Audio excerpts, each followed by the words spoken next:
All right, day 4. I'm getting ready to take this vehicle back, and today is going to be their last chance. So this is what you get when you go to Wrights Car Care, which should be Wrong's Car Care. Well, just as I expected, those bozos wasted my time. They called me back about 2 hours after I dropped the vehicle off, and they said they give up. They said they can't fix it.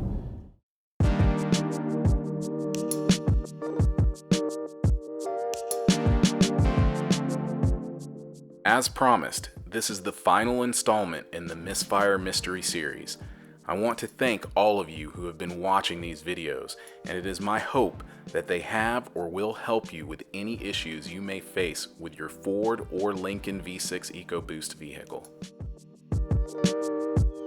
Okay, today is October 21st, 2019. I am going over this vehicle one more time before I take it into Angela Kraus Ford Lincoln, the dealership. But the last people to touch this vehicle was Wrights Car Care. And just to show what kind of novices they are, this bolt is a 7mm, which I had to help him find that socket when I was over there. It's supposed to go into this hole, but that dummy put it here. So we've got that. He said that this wire here was malfunctioning, so he cut this and put in a new pigtail right here. So these green wires, this is a new plug, and he says it's Ford Motorcraft. I do believe him because I was there when they were bringing in the parts. These are my fault.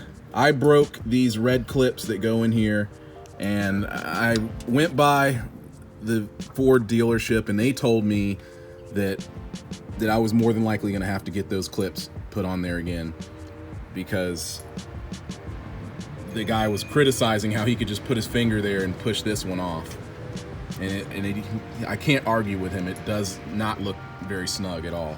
So I'm going to correct this issue right here. This is the map sensor. So I'm going to go on and put that bolt where it's supposed to be and run it over to the dealership and find out what is finally going wrong with this vehicle. Another thing I need to point out really quick is this is called your mass airflow sensor, also known as a MAF sensor. This has been replaced. Wrights Car Care replaced this one. I have the original at home, and I wish I had it to put back on right now, because I would put it back on there before taking it in. Pretty much everything has to do with the mass airflow sensor. That's the only thing they did. So this and this cable that plugs into it, the guy just kept fiddling with that. Everything else is the way I had it. I am reluctantly back here at Angela Kraus Ford.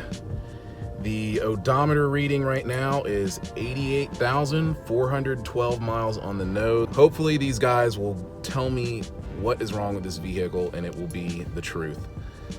At this point, I really just feel like I have no other choice but to bring it here.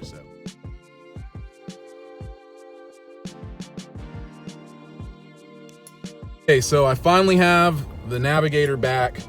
There are no lights on the vehicle at all, no check engine light, no service engine soon light. It appears to be running okay. I haven't driven very far. I just got a snapshot of the odometer reading and everything to mark it.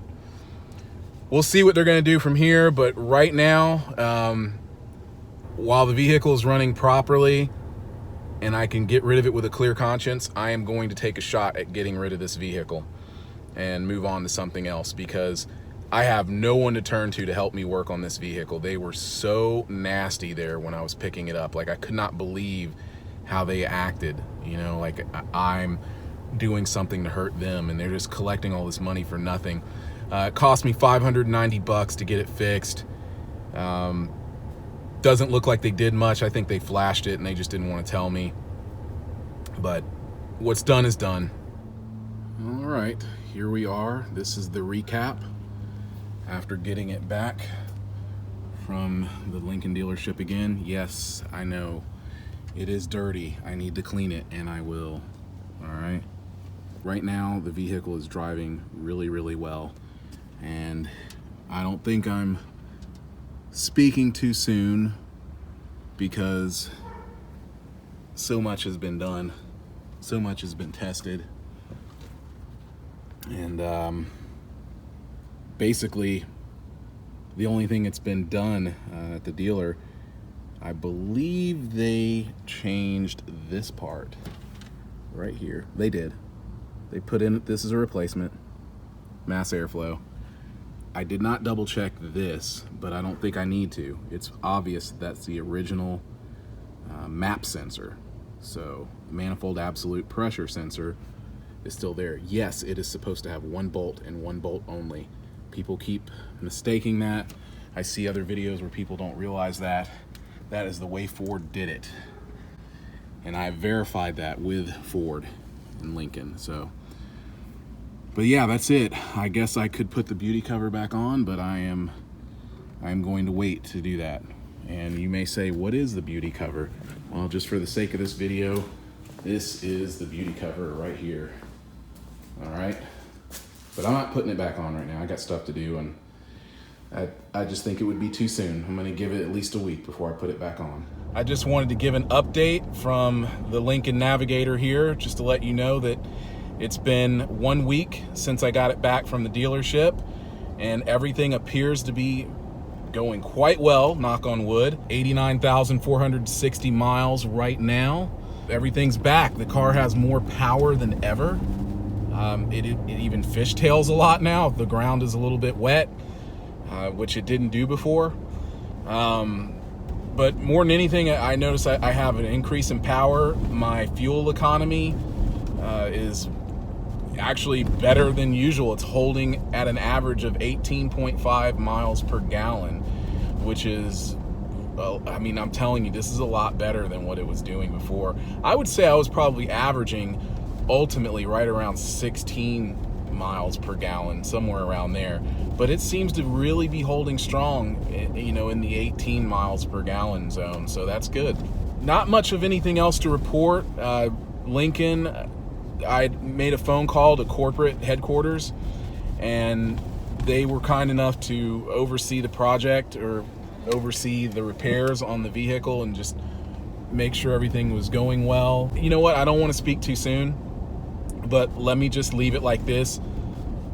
Lincoln has taken strong interest in the situation with this vehicle, and they have been very attentive with making sure that the vehicle has been repaired properly and that I'm happy with the vehicle.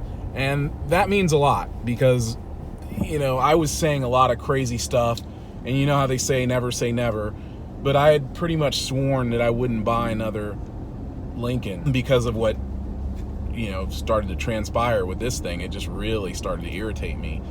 But I really love the current Lincoln Navigator, the one that started in 2018. I love that model. I really want to experience it.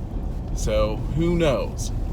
I may go with them one more time just to see how things go. But for now, I'm just at the 1 year mark with this one.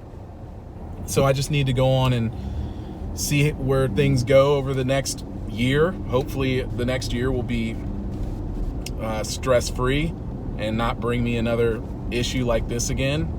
The other reason for this video is I want to tell you something. I take pride in my abilities as a mechanic.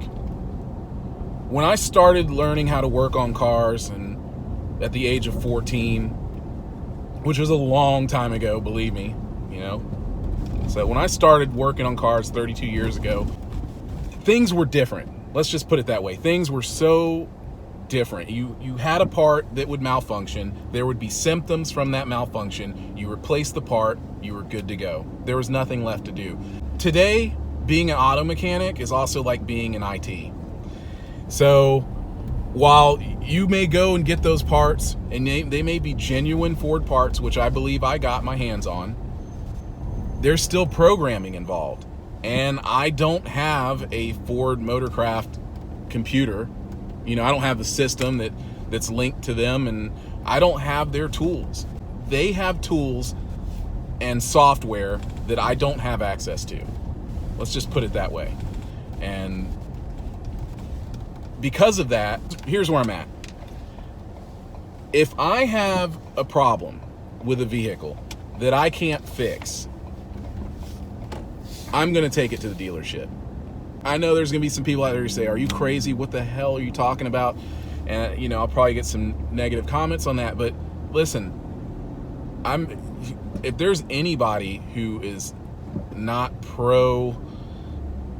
if there's anybody who avoids dealerships like the plague, it's me. I don't even want to buy a vehicle from a dealership, let alone take it in there for repairs. But I'm just at this point now to where after this whole situation, I could have saved myself so much misery. I lost a lot of sleep and really just stressed out big time over what was wrong with this vehicle. And once I just left it in the dealership's hands, it got fixed.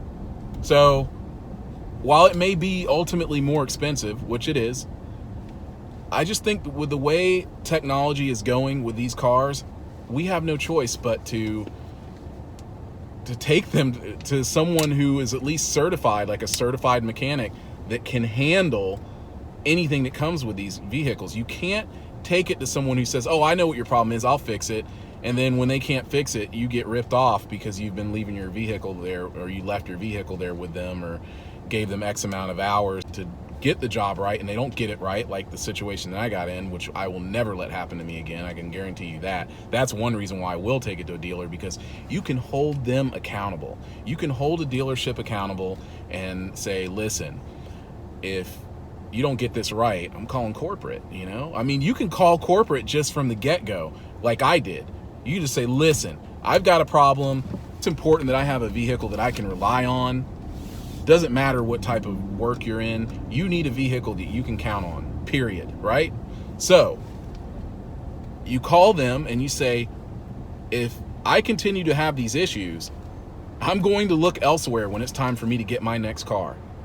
You don't even have to threaten them. You just have to say, listen, I want my car to work properly. I want it to be reliable. And they're going to agree with that. And they're going to, at least with Lincoln, they really cared. They're like, okay, we're going to make this right. We're going to make you happy. Let us call the dealership. We'll talk to them and see what we can do. And that's what they did. So for that reason alone, I am going to suspend my anger and frustration with Ford Lincoln Motor Company and see where things take me from here, and just have a more positive attitude and not freak out so much and worry, because I know if I have another problem again, they're going to get a phone call and they're going to have to help me fix this. That's all there is to it.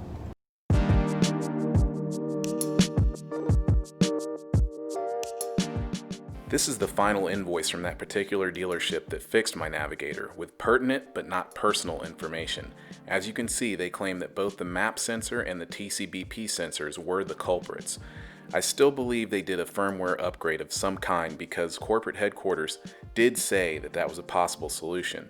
Once again, I want to thank you for your comments, questions, and ultimately watching all of the videos in this series.